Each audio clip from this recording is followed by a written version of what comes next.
দক্ষিণ ভারতীয় জনপ্রিয় অভিনেত্রী তৃষা কৃষ্ণান এর চেন্নাইয়ের বাসভবন ঘিরে চাঞ্চল্যকর পরিস্থিতির সৃষ্টি হয়েছে বোমা হামলার হুমকিকে কেন্দ্র করে। সোমবার সকাল 9:30টার দিকে তামিলনাড়ু পুলিশের কন্ট্রোল রুমে একাধিক ইমেল পাঠিয়ে অজ্ঞাত ব্যক্তি বা গোষ্ঠী দাবি করে অভিনেত্রীর বাড়িতে শক্তিশালী বোমা রাখা হয়েছে, যা যেকোনো সময় বিস্ফোরিত হতে পারে। হুমকির খবরটি দ্রুত ছড়িয়ে পড়লে স্থানীয় বাসিন্দা ও তৃষা ভক্তদের মধ্যে আতঙ্ক ছড়িয়ে পড়ে।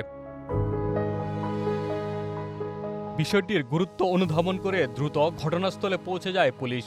সঙ্গে ছিল বোমা ডিসপোজাল স্কোয়াড ও স্নিফার ডগ। পুরো বাড়ি ও আশপাশে এলাকা ঘিরে ফেলে নিরাপত্তা বাহিনী এবং শুরু হয় ব্যাপক তল্লাশি অভিযান। প্রায় কয়েক ঘন্টা ধরে চলা এই তল্লাশিতে বাড়ির ভেতর বাহির, গাড়ি পার্কিং এলাকা এবং আশপাশের প্রতিটি কোণ খুঁটিয়ে দেখা হয়। তবে শেষ পর্যন্ত কোনো ধরনের বিস্ফোরক বা সন্দেহজনক বস্তু পাওয়া যায়নি। পরে পুলিশ নিশ্চিত করে যে এটি একটি ভুয়া হুমকি, যার মাধ্যমে আতঙ্ক ছড়ানোর চেষ্টা করা হয়েছে।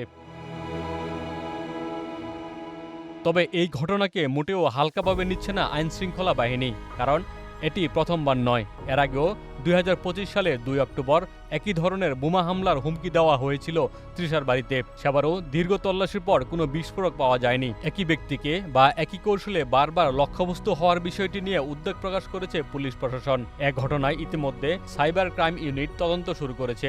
ইমেলগুলোর উৎস শনাক্ত করতে প্রযুক্তিগত বিশ্লেষণ চলছে। কে বা কারা বারবার এই ধরনের ভুয়া হুমকি দিচ্ছে এবং তাদের উদ্দেশ্য কি তা খুঁজে বের করতে জোর চেষ্টা চালানো হচ্ছে।